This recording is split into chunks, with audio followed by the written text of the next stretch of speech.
je vais aussi l'enregistrer dans BBB. Voilà. Comme ça, on n'aura pas eu d'enregistrement ce matin, mais on en aura 2 pour cet après-midi. Ok, donc on avait fini ce matin. On avait montré que le problème du flow maximum et le problème de la coupe minimum, la relation qu'on avait mis en exergue ensemble au début du cours, en fait, elle se lisait aussi à la lumière de la théorie de la programmation linéaire. Parce que ces deux problèmes, ils sont duaux l'un de l'autre. D'accord ? On était parti d'une formulation de flow maximum, et en passant au dual et en retravaillant un petit peu, même pas mal, on avait réussi à tomber sur une formulation de coupe minimum. Ok, donc ce qui explique les rapports profonds entre ces deux problèmes qu'on a déjà exploités pour faire un algorithme au début du cours. Ok, du coup, la deuxième partie de ce que je veux qu'on fasse ensemble cet après-midi, c'est de parler de programmation linéaire en nombre entier cette fois. Donc qu'est-ce que c'est la programmation linéaire en nombre entier ? C'est pareil que la programmation linéaire, exactement la même définition d'un programme linéaire, mais cette fois, on va demander que les solutions, nos variables, les xi, elles ne prennent que des valeurs entières. C'est ce qu'on appelle la contrainte d'intégralité. Il faut que ce soit des entiers, les xi. Donc on cherche des solutions entières à un problème qui est toujours posé, par contre, par des réels. Comme ce matin, on a des coefficients réels qui définissent notre matrice, nos seconds membres, nos coefficients de la combinaison linéaire, mais on voudrait des solutions qui soient des entiers. Alors, c'est-à-dire, si je dis un peu plus concrètement, sur le dessin, par exemple, donc ça c'était, vous vous rappelez, j'avais dessiné une zone de solution admissible là, quand on a commencé à parler de programmation linéaire. Donc on aura toujours des contraintes qui définissent des demi-espaces. La différence, c'est que maintenant, je ne suis intéressé plus que par les points qui sont sur des entiers. Alors là, ce que je représente, c'est schématique, parce que vu l'échelle, je ne peux pas représenter tous les entiers. Mais maintenant, je ne suis intéressé que par les solutions où toutes les coordonnées sont entières. Donc je ne suis plus en train de jouer dans un continuum qui est cette zone des solutions admissibles, mais en fait, ça devient quelque chose de discret, où il y a seulement les points à coordonnées entières qui sont admissibles. Okay ? Et alors, peut-être ça, c'est un peu contre-intuitif d'un certain côté, mais je vais essayer de vous expliquer pourquoi.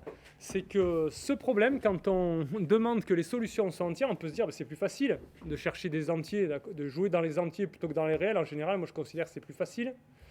Ben non, en fait, là, c'est plus dur. C'est-à-dire que le problème de résoudre le programme linéaire en trouvant des solutions entières, ça devient NP difficile. Ok ?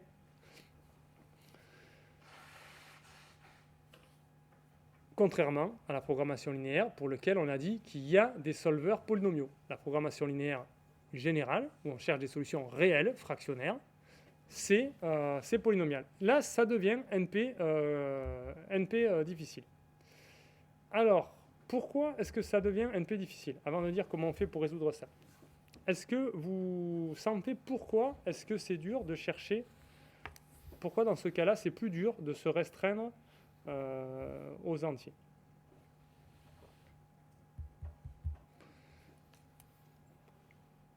Mais ce qui était bien là, quand on était dans les réels, c'est qu'en fait, on manipulait l'ensemble des solutions très simplement. Et notamment, je vous ai dit, alors on ne l'a pas fait, mais les algorithmes de simplex et tout ça, en fait, ce qu'ils font, c'est qu'ils jouent à se balader sur l'enveloppe convexe là, de cette zone des solutions admissibles. Donc là, ce qui est pratique, c'est qu'en fait, vous pouvez vous balader, n'importe quel point là-dessus est admissible. Okay ? Alors que là, maintenant, quand je suis dans les entiers, ça se trouve sur la droite, là, il n'y a aucun point entier. Ça se trouve, la droite, elle ne passe pas par un seul entier. Donc, des solutions admissibles sur cette droite limite, là, vous n'en avez plus. Donc, en fait, ça n'a plus de sens de se balader sur cette droite et de sauter comme ça de point extrémal en point extrémal. C'est ce que fait l'algorithme, d'accord, en plusieurs dimensions. Il cherche les solutions optimales parmi ces points extrémaux de l'ensemble des solutions. Donc il se balade comme ça sur l'enveloppe. Et en se baladant, n'importe où que vous soyez, vous êtes sur une solution admissible. Ce n'est plus le cas quand on passe dans les entiers. Là, le jeu, ça va être quoi? Ça va être de chercher. Donc si par exemple l'optimum, c'était ce point-là avant, l'optimum maintenant, ça va sûrement être le point qui est le plus proche de ça. Mais en fait, justement, c'est pas forcément ça. Le problème, c'est que c'est pas forcément ça, parce que le point entier qui est le plus proche de ça, finalement, il est peut-être un moins beau objectif que le point qui est là. Imaginez, par exemple, vous cherchez à maximiser dans une direction, mais qui est celle-là à peu près, là, d'accord? Donc, vous cherchez à aller de ce côté-là, mais ici, il y a peut-être un point entier qui est plus proche que celui optimal qui était là dans les réels. Donc, c'est pour ça que le problème il devient compliqué. C'est parce qu'en fait, le fait qu'il y ait des sauts entre les solutions admissibles, ça perturbe complètement où se trouvent les meilleures solutions. D'accord?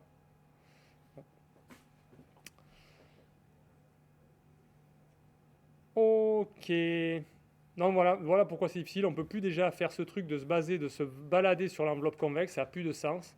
Et en plus, même trouver le plus proche, on ne sait pas bien où il est, ça devient plus difficile. Donc quand on passe dans les entiers, ça devient tellement difficile que c'est NP difficile. C'est plus polynomial, le problème. Alors qu'est-ce qu'on fait par rapport à ça? Il y a des solvers, bien sûr, mais du coup qui fonctionnent en temps exponentiel. Et les techniques qu'on utilise, c'est souvent des techniques de branching, comme ce qu'on a fait pour calculer le stable max. C'est-à-dire qu'on fait des suppositions sur la solution. Par exemple, je veux calculer le problème là avec x1, x2. Je vais déjà trouver la meilleure solution lorsque x1 vaut 1. Donc je prends x1 vaut 1, je simplifie le système, x1 disparaît, et je recommence. D'accord? Je refais des suppositions comme ça, et je branche comme ça. Donc x1 vaut 1, x1 vaut 2, x1 vaut 3. Pour chaque valeur, ça va exclure des valeurs pour x2. Et je branche à chaque fois, je résous le sous-problème qui reste, etc. Donc ça donne des algorithmes qui sont exponentiels. Ok? Ok, donc c'est ça le jeu auquel on joue.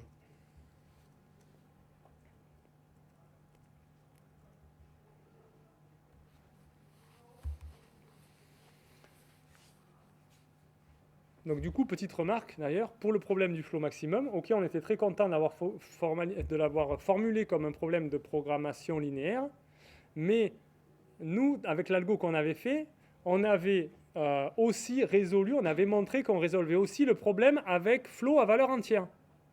Là, le cadre de la programmation linéaire ne nous offre pas du tout cette possibilité. Quand vous commencez à demander des flows à valeur entière, il n'y a plus de solver pour faire ça de façon automatique. Okay? Donc là, il faut vraiment revenir à des algorithmes particuliers au problème, comme ceux qu'on a fait, Edmonds Scarp et tout ça, qui, eux, justement, n'ont pas de difficulté à fournir des solutions optimales qui sont entières, parce qu'en fait, la solution optimale dans les réels qu'ils fournissent en général, elle est entière lorsque les coefficients sont entiers, lorsque les données du problème sont entières. Bon, c'est un petit aparté pour dire que les relations entre ces trucs-là sont complexes, et c'est pas facile de prédire est-ce que c'est plus simple ou plus difficile un problème lorsqu'on le relâche dans les réels ou lorsqu'on passe dans les entiers. Selon les cas, ça peut complexifier la chose de passer vers les réels ou ça peut la simplifier. D'accord ? Ok. Donc le problème qu'on va regarder aujourd'hui, c'est le problème qui s'appelle minimum vertex cover, couverture par sommet minimum, si on parle en français. Personne ne dit jamais ça, on dit toujours vertex cover, même quand on parle en français. Qu'est-ce que c'est vertex cover? C'est ça le problème. En entrée, on nous donne un graphe. Un graphe le plus simple que vous pouvez imaginer, non orienté, pas d'arêtes multiples, pas de boucle, pas de poids sur les arêtes. Okay? Vraiment, ce qui s'appelle un graphe simple, comme ça. Okay? Et ce qu'on voudrait avoir en sortie, ce qu'on cherche à optimiser, c'est obtenir un sous-ensemble de sommets, donc sélectionner certains sommets, de sorte à ce que toutes les arêtes qui couvrent toutes les arêtes. Alors ça veut dire quoi couvrir? Ça veut dire que n'importe quelle arête doit avoir au moins une de ses extrémités qui est dans l'ensemble que j'ai sélectionné. D'accord? Donc par exemple, celle-là, d'arête là, elle a une extrémité, celle-là, qui est dans l'ensemble que j'ai sélectionné. Alors ça, par exemple, là, est-ce que c'est un vertex cover, ce que je propose, là, ces 3 sommets? Pourquoi? L'arête quoi? Celle-là? Ouais. Celle-là, par exemple, vous pouvez voir que ces 2 extrémités n'ont pas été sectionnées, aucune d'elles. Donc ça, cette arête, elle n'est pas couverte. Si je veux la couvrir, il faudrait que je prenne, par exemple, ce sommet-là. OK? Donc voilà, c'est ça vertex cover. Et nous, ce qu'on veut trouver, c'est un tel ensemble, un ensemble de sommets qui couvre les arêtes du graphe, qui touche toutes les arêtes du graphe, et qui le fasse en ayant le nombre minimum possible de sommets. C'est ça le minimum vertex cover. Okay. Est-ce que ça vous inspire des remarques? Est-ce que déjà vous avez compris le problème? Et est-ce que ça vous fait penser à quelque chose? Oui. Est-ce que tu as compris le problème? Ouais. Oui, merci. Non, attends, j'attends de voir les autres. Comment? Vous avez vu ça en calculabilité? Ouais, au partiel. Ah, vous avez vu ça au partiel? Non, ouais. D'accord. Et ça t'a inspiré quelque chose ou pas? Tu allais faire une remarque ou pas? Oui. C'est quoi? C'est le complémentaire du stable, Max. Oui. Voilà, c'est pour ça que je voulais pas te laisser parler. C'était ça qu'il fallait voir. C'est le complémentaire du stable. Ceci dit, ça reste encore à voir même une fois qu'on l'a dit. C'est-à-dire que si vous avez S qui est un ensemble qui est un vertex cover, c'est équivalent, c'est vraiment équivalent au fait que le complémentaire de cet ensemble, c'est un stable.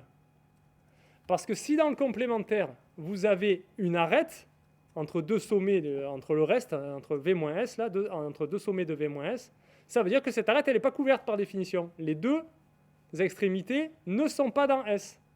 D'accord? Donc si vous avez un vertex cover, forcément, le complémentaire, en termes ensemblistes sur les sommets, le complémentaire de S, ça doit être un stable. D'accord? Et à l'inverse, bien sûr, si vous avez un stable, son complémentaire, eh bien, par définition, aussi c'est un vertex cover. Ça marche dans les 2 sens. D'accord? Donc du coup, S, c'est un vertex cover, c'est complètement équivalent à le complémentaire, c'est un stable. Du coup, S, c'est un vertex cover de taille minimum, c'est complètement équivalent à son complémentaire, c'est un stable de taille maximum. Donc en fait, cette histoire de S est le problème minimum vertex cover, il n'est pas fondamentalement différent du problème stable maximum qu'on a déjà vu. Quelque part, c'est le même. C'est juste qu'on s'intéresse à l'ensemble complémentaire. L'ensemble, il y a un ensemble qui a la propriété de couvrir toutes les arêtes, il y a un ensemble qui a la propriété d'être stable. C'est ça, la relation entre les deux. Alors, j'ai dit, il n'est pas fondamentalement différent. Pourquoi est-ce que je ne dis pas tout simplement, et c'est purement le même, c'est exactement le même, c'est complètement équivalent, etc. Je ne le dis pas parce que ce n'est pas tout à fait vrai, en tout cas d'un point de vue algorithmique. D'un point de vue mathématique, on peut dire, ok, c'est juste le passage au complémentaire. D'un point de vue algorithmique, ce n'est pas exactement pareil. Alors, il y a un truc pour lequel ils sont équivalents. C'est que si vous résolvez le stable maximum, vous résolvez le vertex cover minimum, et si vous résolvez le vertex cover minimum, vous résolvez le stable maximum. Donc forcément, la complexité de calcul de ces 2 problèmes est la même. Donc on avait dit déjà que stable maximum, c'était NP complet, NP difficile. Du coup, minimum vertex cover, c'est aussi NP difficile. Okay.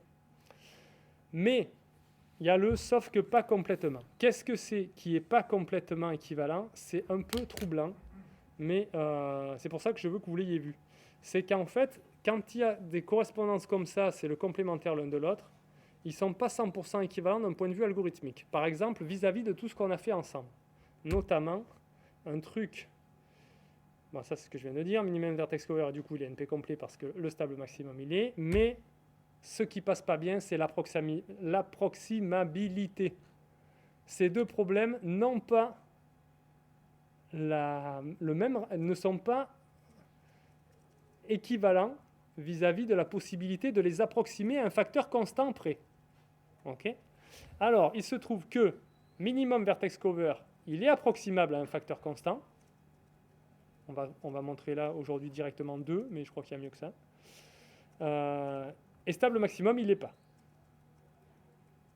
Alors, comment est-ce que c'est possible que les deux problèmes, on vient de dire, déontologiquement, c'est les mêmes, c'est juste le passage au complémentaire, mais il y en a un qui est approximable et il y en a un autre qui ne l'est pas. En l'occurrence, minimum vertex cover, il serait approximable et le stable maximum, il ne l'est pas. Ça veut dire comment ça se fait. Donc je vais dire autrement. Minimum vertex cover, il est approximable. Comment ça se fait que si j'ai une approximation de minimum vertex cover, ça ne me donne pas une approximation de stable maximum, puisqu'ils sont équivalents par passage au complémentaire.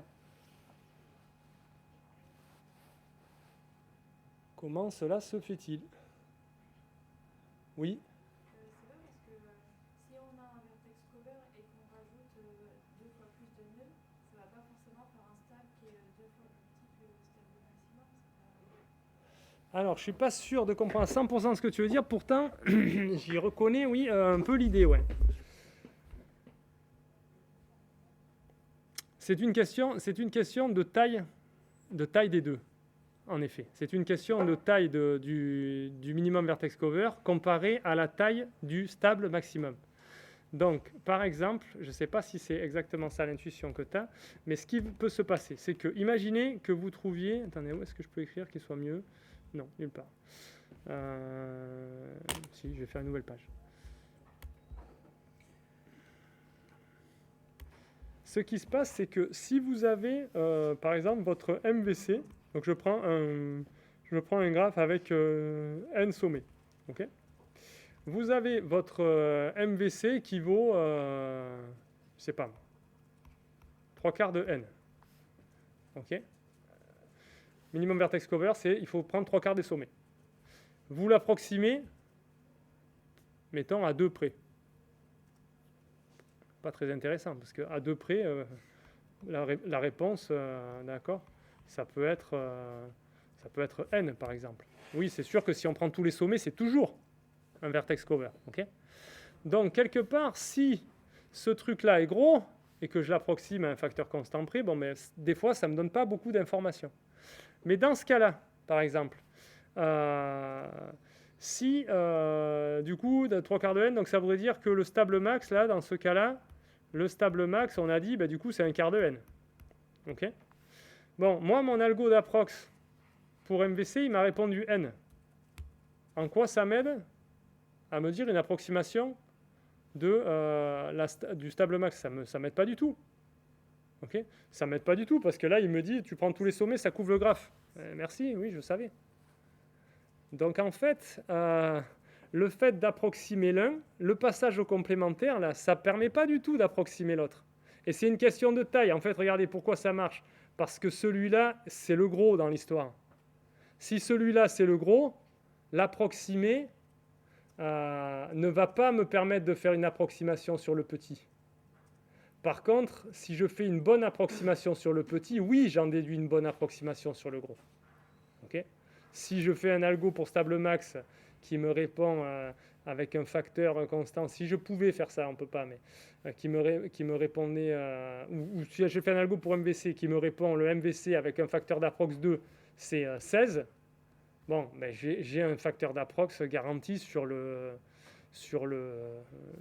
stable max, parce que je sais que là, le MVC, comme mon approx c'est 2, il est entre 16 et 8. D'accord ? Quand il me répond 16, il ne peut pas être plus que 2 fois plus gros. Donc, il est entre 16 et 8. D'accord ? Donc, si je sais que moi que le MVC, il est compris entre 16 et 8, ben, j'en déduis quoi pour le stable max ? J'en déduis que le stable max, il est compris entre n-16 et n-8. D'accord ? Donc ça, c'est très précis. Ça me donne un facteur de, je ne sais pas ce que vous voulez, mais ça, entre les deux, là, le ratio entre n-8 et n-16, d'accord ? Bon, ça dépend de ce que vaut n, mais c'est tout, ça c'est tout très proche de 1, okay ? Pour des grands n. Donc en fait, si j'ai une approximation d'un truc qui est petit par rapport à n, pour le complémentaire, oui, j'en déduis une approximation encore mieux, encore beaucoup plus fine, mais si c'est l'inverse, ça ne marche pas. Si j'ai une approximation à 2 près d'un truc qui est énorme, ça ne me dit rien du tout pour le truc qui est complémentaire, qui est petit. Donc en fait, le fait qu'ils soient complémentaires, ces deux problèmes l'un de l'autre, ça ne veut pas dire qu'ils sont 100% équivalents pour la complexité de calcul. En tout cas, pas pour l'approximabilité. Pour la réponse exacte, oui. Pour la réponse exacte, ils sont équivalents. Vous résolvez exactement MVC, vous avez résolu exactement stable max. Vous résolvez exactement stable max, vous avez résolu exactement MVC. Mais pas pour l'approximation. Okay. Donc si on est dans cet état de fait, quelque part, ça veut dire que, normalement, hein, s'il y a une logique dans la vie, et normalement il y en a une quand même, en tout cas en mathématiques, parce que dans la vraie vie il n'y a pas de logique, hein, n'en cherchez pas. J'ai cherché longtemps, il n'y en a pas du tout. Mais dans les mathématiques, il y en a une quand même. Alors cette logique, elle voudrait quoi? Lequel est plus gros en général parmi MVC et stable max?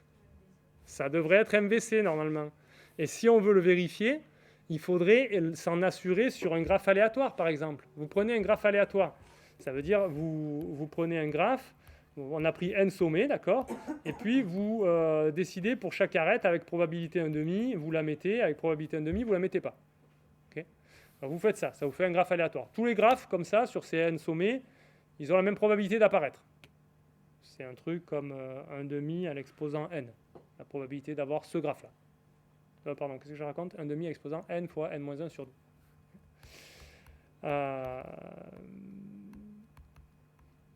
Ils ont tous la même probabilité, les graphes. Ok. Donc là, si on arrive à dire un truc, un peu ce qu'on attend de ça, eh ben, ça nous dit un peu pour tous les graphes. Si vous arrivez à dire en moyenne, sur un graphe aléatoire comme ça, en moyenne, le MVC, il vaut combien? En expectation? Comment on dit, mince? C'est quoi le français pour... En quoi, hein? En espérance, merci. En espérance. Oui, c'est un truc que j'avais perdu depuis longtemps. Et c'est pour ça que je ne trouvais pas le mot. En espérance. Ce que ça vaut le MVC en espérance, ce que ça vaut le stable max. Donc vous pouvez essayer de faire des petits calculs pour vous en convaincre. Quelle est la probabilité que vous ayez un stable, par exemple, de taille 10, de taille n sur 2, je ne sais pas, des trucs comme ça. D'accord ?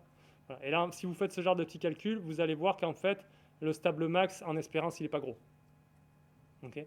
Quel est le nombre de sommets K qu'il faut prendre pour qu'il y ait une espérance environ, une espérance constante, une probabilité constante d'avoir au moins une arête parmi ces K sommets? Vous allez voir que c'est pas la peine de prendre K très grand, okay, par rapport à N.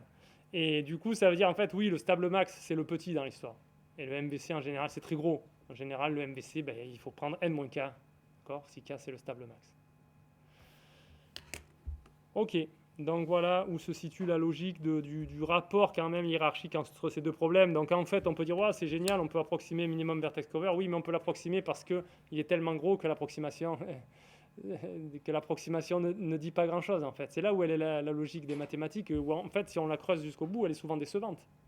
C'est-à-dire qu'on ne peut pas tout avoir, on peut pas avoir le beurre et l'argent du beurre. Là, pourquoi est-ce que c'est bien approximable? C'est parce qu'en fait, c'est gros. C'est pas parce qu'on a quelque chose de très fin pour approximer ce truc-là. Parce qu'en fait, s'il est gros, c'est plus facile de garantir un ratio constant dessus. Ok. Je ne vais pas trop vous enlever quand même de beauté de l'affaire, sinon vous n'allez plus pouvoir écouter ce que je vais vous raconter, parce qu'on va faire un algo d'approx pour MVC. Et vous allez voir, c'est quand même joli. Donc même quand ça ne sert à rien, c'est beau. C'est pas que ça sert à rien, mais même quand il y a quelque chose facile qui vous donne le truc, en fait, c'est quand même pas si facile que ça, vous allez voir, et puis c'est joli.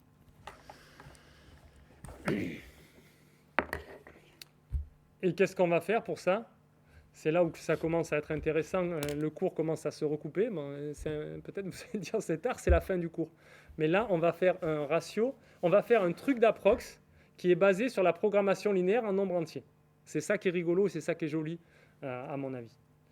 Donc le problème qu'on va résoudre, c'est un problème un peu mieux que MVC, c'est weighted MVC, MVC pondéré. Ça veut dire que c'est exactement le même problème, mais vous avez des poids sur les sommets, d'accord? Donc vous mettez des poids sur les sommets, et ce qu'il faut faire, c'est quoi? Ce n'est pas sélectionner un nombre minimum de sommets maintenant, mais c'est sélectionner un ensemble de sommets de poids minimum. Ça veut dire quand vous sommez le poids de tous les sommets que vous avez sélectionnés, vous essayez de faire que la somme de tous les sommets là, que vous avez sélectionnés, elle soit la plus petite possible. Okay, donc c'est vraiment une version plus fine du problème. C'est pour ça que ce problème-là, il est forcément au moins aussi difficile que le problème dont je vous ai parlé au départ, où il n'y avait pas de poids. Parce que quand il n'y a pas de poids, ça revient à dire tout le monde a poids 1. Donc là, c'est une généralisation de ce problème, donc plus difficile. Ça, si vous résolvez ce problème plus général, vous résolvez en particulier le premier problème. Et le premier problème, on a déjà dit qu'il était difficile. Ok, donc on va résoudre vertex cover pondéré. Juste pour vous montrer qu'en fait, on peut avoir gratuitement les poids. Ça n'ajoute pas de difficulté dans l'approche, en tout cas, qu'on va suivre. Okay, et c'est un problème plus fort. Donc plus puissant en termes de modélisation, qui peut vous permettre de résoudre plus de problèmes par rapport aux situations concrètes que vous allez vouloir peut-être modéliser par des vertex cover. Ok, donc les sommets ont un poids WI et on veut trouver un ensemble S qui couvre les arêtes et qui soit de poids minimum. C'est-à-dire que le poids de l'ensemble S, c'est la somme des poids de tous les sommets qu'il contient. Et je veux toujours qu'il couvre, pareil que tout à l'heure, il faut qu'il y en ait au moins un des deux. Au moins un des deux, pour chaque arête, il faut qu'il y ait au moins une des deux extrémités qui soit dans l'ensemble que j'ai choisi pour être mon vertex cover. Problème plus général, donc au moins aussi dur. On va trouver, donc de toute façon, même le problème pas pondéré, il était déjà NP complet, donc il n'y a pas d'espoir de trouver un programme linéaire pour ça. Par contre, vu que la programmation linéaire en nombre entier, c'est aussi NP difficile, je peux peut-être trouver une formulation linéaire en nombre entier. Okay, ben oui, ça existe. C'est comme ça. C'est comme ça et c'est tout simple. Qu'est-ce que je veux? Donc, qu'est-ce que je vais prendre? Mes variables, c'est les xi. Okay, et les xi, la contrainte nombre entier, je vais carrément la mettre qu'ils appartiennent à 0, 1. C'est des variables binaires. Donc ça, c'est pareil que dire xi est entier et xi est inférieur à 1. Okay, donc ça, là, c'est tout à fait une contrainte linéaire admissible. Donc en général, on ne s'amuse même pas à le mettre dans les contraintes linéaires, on le met directement dans les contraintes de l'espace de variation pour la variable. Donc ici, on prend des variables binaires, 0, 1, et on veut maximiser un certain truc sous certaines contraintes. Donc ces variables binaires, elles vont servir à quoi? Je vous le donne en 1000. Variable binaire, 0, 1, oui, non, ça va être oui, non, je prends ou je ne prends pas le sommet.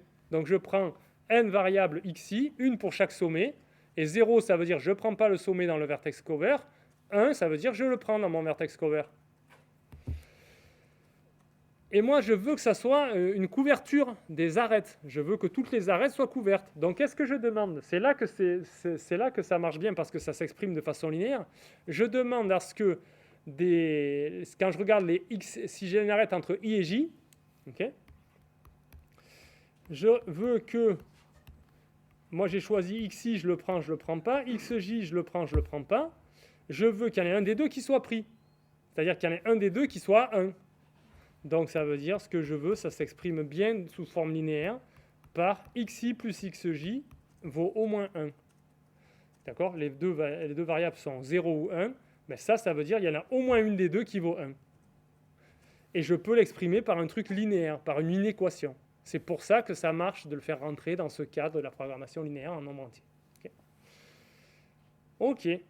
Donc pour toutes les arêtes ij, pour toutes les arêtes, je mets cette contrainte, xi plus xj est supérieur à 1. Et moi, qu'est-ce que je cherche à minimiser dans mon minimum vertex cover? Le poids de l'ensemble de sommets que j'ai sélectionné, c'est-à-dire la somme des wi, où wi c'est le poids du sommet i, fois xi. Je ne l'ai pas pris, ça ne compte pas, 0, je n'ai pas pris son poids, je l'ai pris 1, mais je compte son poids. Et je veux minimiser la somme des poids des trucs que j'ai pris. Ça s'écrit bien comme une combinaison linéaire de ces variables xi, avec des contraintes linéaires et des contraintes d'intégralité. Donc si ça vous choque que les xi soient binaires au lieu d'entières, rappelez-vous que c'est xi entre 0 et 1, c'est juste xi entier et xi inférieur à 1. Okay. Donc je pourrais mettre ça, si vous voulez, dans les contraintes, ce ne serait pas gênant. Et bien voilà, on a une formulation comme un programme linéaire en nombre entier de weighted minimum vertex cover. Bon, ça ne nous aide pas énormément puisque le problème de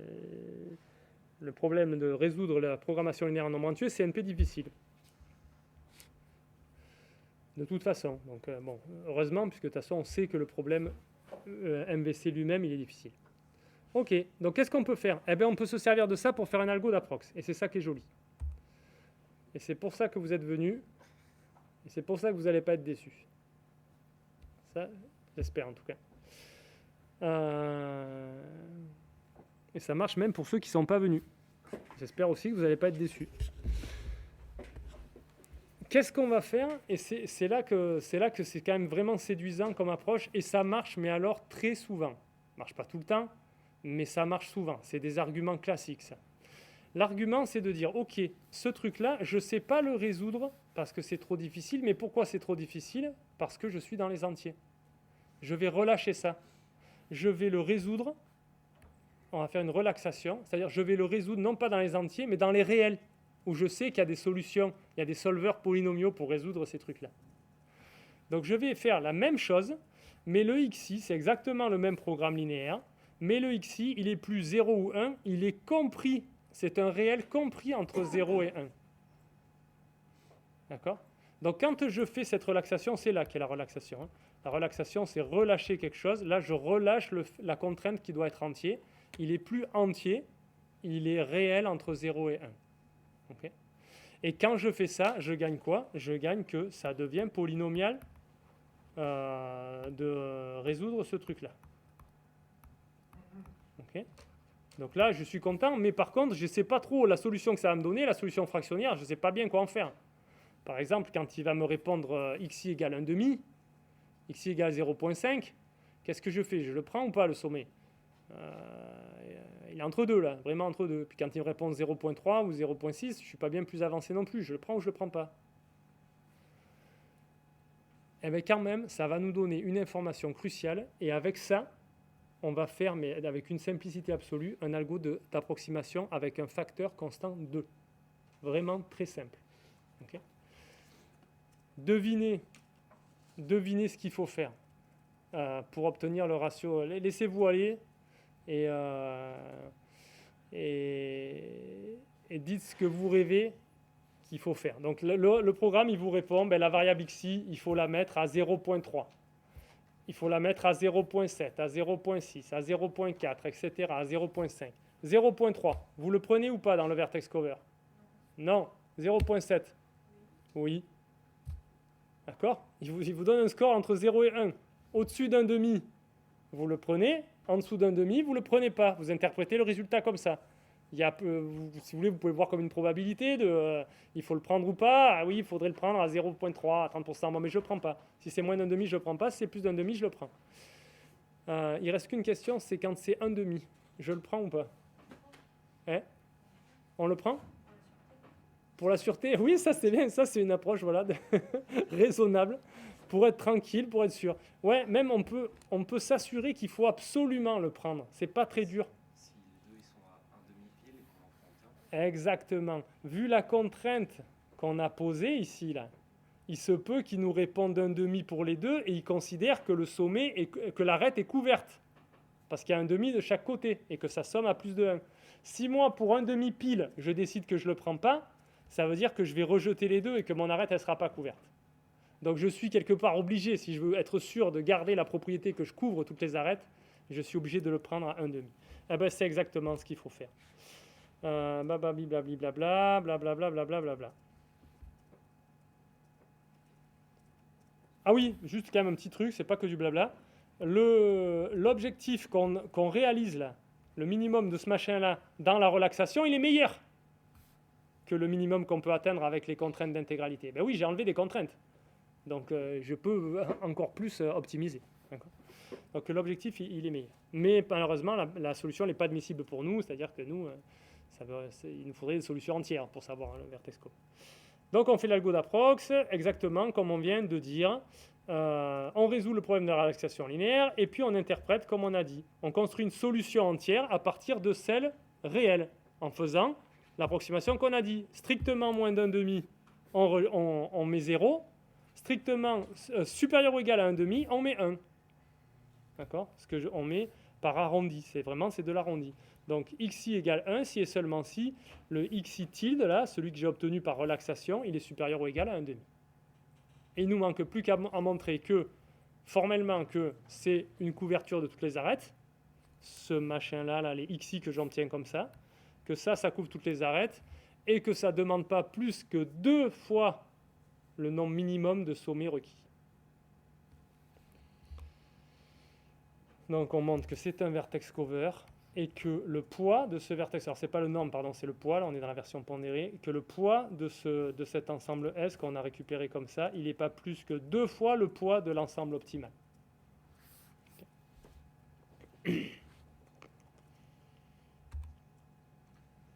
C'est ce qui est résumé dans ce lemme. Alors montrons-le, déjà peut-être on commence... Qu'est-ce que je montre là? Ouais, ok. Donc S tilde, on est d'accord, S tilde c'est la relaxation. Okay. S c'est le truc que j'ai déduit de la relaxation, et S star c'est le truc optimum dans les entiers, la vraie solution au problème. Okay. Donc déjà il faut montrer que on remarque que le poids de ce que j'ai, c'est ce que j'ai dit avant, le poids de ce que j'ai obtenu par relaxation, c'est bizarre, mais c'est meilleur que la solution optimale. Ben oui, parce que la solution optimale, elle joue dans un espace plus contraint. Donc là, le S tilde, c'est le truc optimal dans un espace moins contraint. Donc c'est meilleur que le truc optimal dans un espace moins contraint. Je ne sais pas pourquoi je remarque ça à cet endroit-là. Je me contente de lire bêtement mes slides. Je suis sûr que ça va servir par la suite. Alors, ce qu'il faut montrer, c'était ce qu'on avait dit, c'est on montre que S, c'est bien un vertex cover. C'est le premier truc, d'accord? Que le machin que j'ai déduit de la relaxation, c'est bien un vertex cover. Pourquoi? On a déjà fait l'analyse du cas le plus problématique, là, avec le 1,5, 1,5.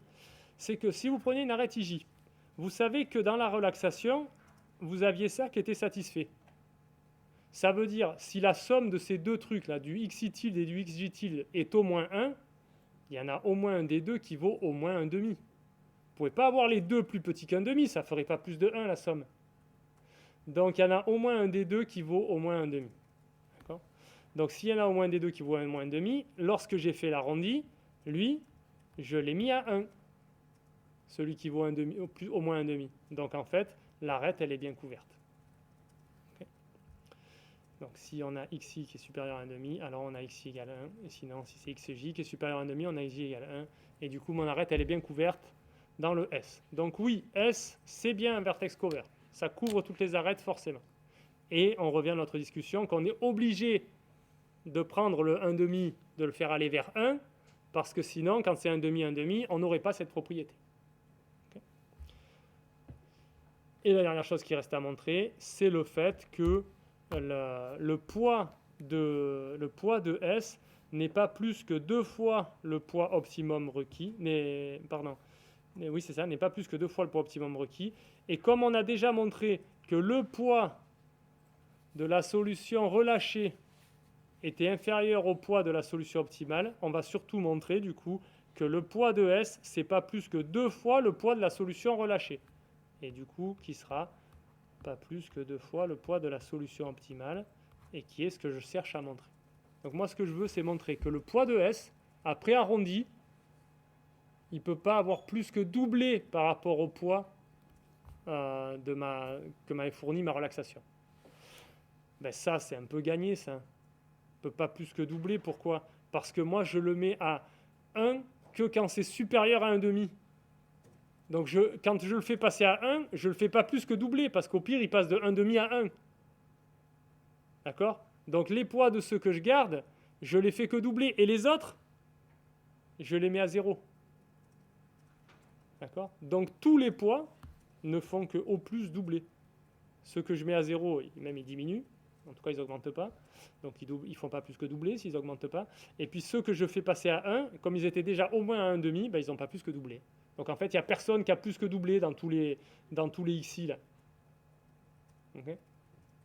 Donc, dans tous les xi, du coup, au final, il n'y a personne qui a plus que doublé. Donc, mon WS, il n'est pas plus grand que 2 fois. Le W de l'arrondi, là, du S arrondi, il n'est pas plus que 2 fois le W du S tilde de la relaxation. Est-ce que vous êtes OK avec ça? Voilà. Et bien du coup, c'est fini. Ça fait 1, 2 approximations. Ça fait une 2 approximation du weighted, du MVC pondéré. OK? Comment on l'a obtenu? C'est assez beau et c'est assez satisfaisant que ça se passe comme ça. On avait un problème. Programmation linéaire en nombre entier. Aïe, trop dur à résoudre. Je le relâche. Programmation linéaire tout court. Je sais le résoudre. Oui, mais moi, j'ai besoin de solutions entières. J'arrondis. J'arrondis sur les entiers. Bah, je me doute bien que je ne vais pas avoir l'optimum. Sinon, si ça marchait à tous les coups, ça ne serait pas difficile de résoudre la programmation linéaire en nombre entier. Mais ce que j'aimerais, c'est que le résultat ne soit pas trop loin, qu'il ne soit pas trop éloigné. Bon, mais là, dans ce cas-là, c'est super. Il y a un ratio constant qui est garanti. D'accord? Ratio 2 garanti. La solution fractionnaire, quand je l'arrondis, donc je voulais une solution en nombre entier. Ce que je fais, c'est je fais une solution fractionnaire et puis je l'arrondis. C'est pas pire que 2 fois trop. Voilà. C'était un petit peu tout ce que je voulais vous raconter aujourd'hui, je crois. Donc c'était pour ça que je vous avais demandé de venir. Et puis pour m'aider aussi à allumer le rétroprojecteur. Si vous avez des questions sur ce cours-là, donc on va s'arrêter là, c'est la fin du cours, mais alors la fin de fin, parce que c'est le dernier cours, et c'est la fin du dernier cours. Et je vous ai dit, si vous avez des questions sur des points qui vous ont gêné dans le cours... Ah, il y a une question en ligne. Si j'ai bien compris, pour le dernier point de la démonstration, c'est dû au 1,5 que l'on obtient WS est inférieur. Oui, Quentin, c'est dû au 1,5 parce que ce que je regarde, c'est que je passe des xi tilde vers les xi, et ce que je vérifie, c'est qu'en faisant ça, il n'y en a aucun, pour aucun i, en passant de xi tilde à xi, ça fait plus que doubler. Et pourquoi? C'est parce que soit ça s'écrase carrément sur 0, donc là ça ne double pas du tout, ça diminue, soit si ça va vers le 1, c'était parti de quelque chose qui était plus grand que 1,5, donc ça n'a pas plus que doublé en passant de 1,5 ou plus d'1,5 à 1, ça n'a pas plus que doublé. Donc toute la transformation, tout l'arrondi que je fais, en arrondissant, je ne fais pas plus que doubler chacun des trucs que j'arrondis. Il y a ceux qui s'écrasent sur 0, qui évidemment ne doublent pas, et il y a ceux qui vont sur 1, qui ne font pas plus que doubler. Voilà pourquoi, en effet, on a le inférieur ou égal à 2 fois WS tilde. Est-ce que ça répond à ta question? Super. Donc voilà, donc oui, donc on a fini. Qu'est-ce qu'il faut que je vous dise? Non, mais il faut que je vous dise l'examen. Donc vous avez compris un peu, je pense, à quelle sauce vous serez mangé. Donc l'examen, c'est les mêmes conditions que les CC, c'est-à-dire il n'y a pas de document. Comme ça, éventuellement, je peux vous poser des questions de cours, sauf que je ne vous en poserai pas trop. Je vous poserai surtout des questions comme dans les QCM. Donc il y aura environ moitié QCM, hein, et moitié problème. Problème exercice. Donc problème exercice, ça veut dire réponse libre, exactement comme ce qu'on fait en TD. Concevoir des algorithmes, prouver quelque chose. Ça restera assez simple, mais il faudra produire des solutions de la même sorte de ce qu'on a fait en TD, ou des démos que je fais dans le cours, tout ça, mais ça sera plus simple quand même. Je ne vais pas vous demander de faire des trucs aussi compliqués que les démos du cours. Ceci dit, ça aide par contre de les avoir bien comprises pour pouvoir répondre aux questions. Ok, donc voilà, ça sera moitié QCM, donc questions techniques, comme j'aime bien là, vous mettre dans les CC. Donc ça, vous avez compris. Sur quoi je pose des questions? Je pose des questions sur les concepts du cours, parce qu'on parle de problèmes algorithmiques, donc il faut avoir bien compris la définition du problème, ce que c'est par exemple un vertex cover, ce que c'est un stable maximum, ce que c'est une répartition de charges sur des machines, ce que c'est un sac à dos, etc. Je pose des questions comme ça sur la définition des concepts qu'on utilise dans les problèmes. Je pose des questions sur le fonctionnement des algos, pour vérifier que vous les connaissez. Donc ça va être qu'est-ce qui fait l'algo à la prochaine étape, est-ce que l'algo il peut sortir une solution comme ça, est-ce que c'est possible ou pas, etc. Est-ce que ça c'est la meilleure solution, voilà ce genre de truc. Et puis sur quoi encore je pose des questions? Ouais, c'est à peu près tout, non? C'est à peu près tout. Des fois sur la complexité, alors là ça devient plus sur le cours, je peux poser des questions sur la complexité ou des questions de compréhension, sur certains théorèmes importants dans la démonstration de la validité des algorithmes du cours. Par exemple dans le flow, il y en avait, je vous en avais posé, il y en a ailleurs, voilà, sur des trucs comme ça, mais voilà, c'est à peu près tout. Donc moitié comme ça, QCM, questions techniques, moitié réponse libre, problème ou exercice comme dans les TD. Le programme, c'est tout, tous les CM, tous les TD, tous les TP. Il n'y a pas de document. Qu'est-ce que vous voulez savoir d'autre?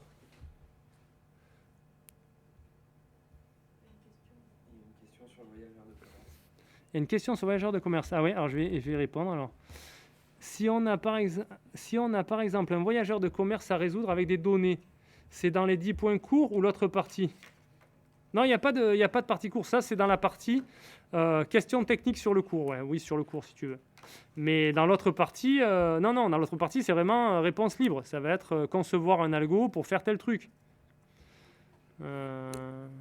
Ou adapter un algo pour faire tel truc. Ou alors démontrer tel machin, ou je ne sais pas quoi. Donc là, ce que tu dis, ce sera dans la partie QCM. On ne va pas dire partie cours, c'est partie QCM, partie problème. Donc ce que tu dis, typiquement, sera dans la partie QCM. Ça clarifie? En fait, question technique, je ne vois pas trop on a quoi, car si c'est comme les démonstrations en TD, c'est tendu un peu. Non, mais ce n'est pas les questions techniques. Les questions techniques, c'est QCM. Les trucs tendus comme en TD, c'est ce que j'appelle problème. Et oui, c'est difficile. Donc il faut travailler les TD. Et le cours, c'est mieux. Mais oui, ça va être exactement du même acabit que les TD. Ça va être... en général, c'est pas concevoir un algo de but en blanc, encore que ça peut l'être si c'est simple, mais ça va peut-être être comme on a fait par exemple en TD sur les flows. Il y avait utilisé un algo du cours pour faire un autre algo, pour résoudre un problème, se ramener à un problème du cours, donc faire des étapes. Donc une des étapes, c'est d'utiliser un algo que vous connaissez, des choses comme ça. Et il y a des choses à prouver un peu là-dessus, c'est-à-dire prouver que ce que vous faites c'est correct, qu'on a telle propriété qui garantit qu'on peut faire comme ça. Donc oui, là, il y a un peu de démonstration et de trucs comme ça. Ça ne va pas jusqu'au niveau du cours, mais au niveau des TD, oui, on peut dire oui.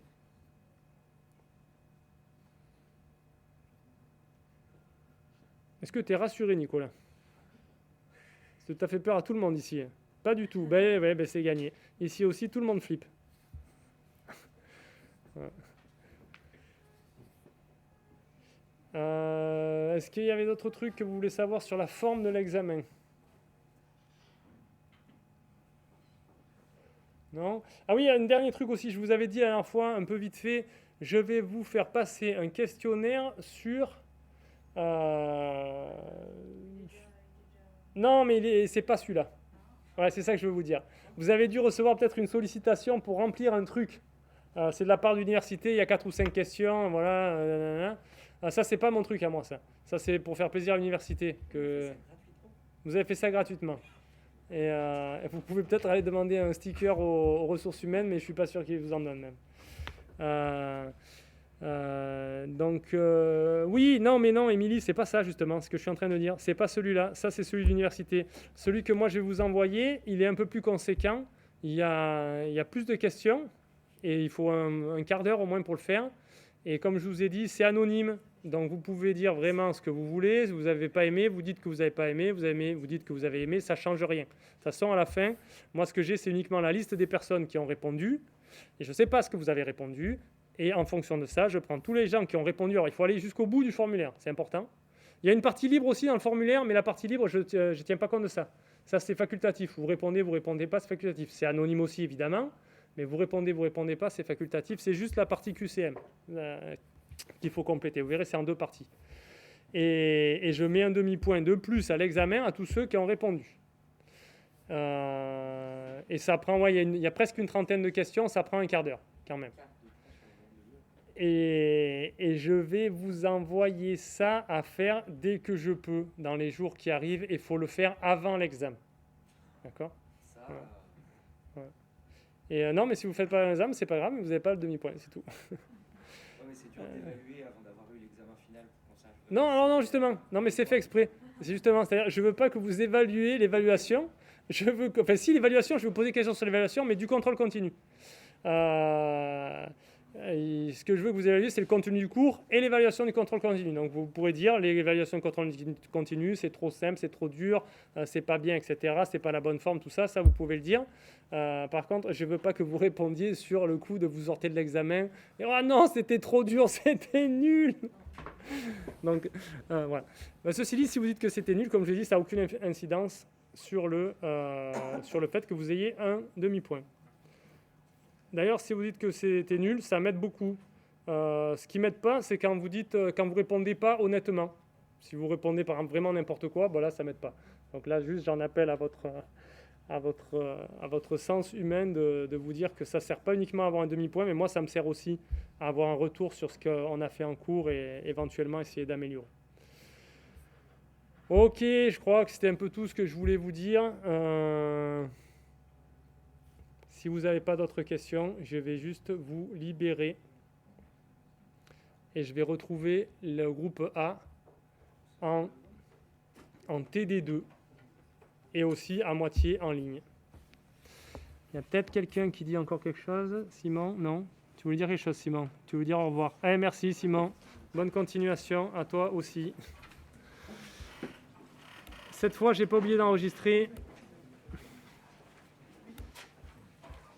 Donc j'arrête maintenant l'enregistrement.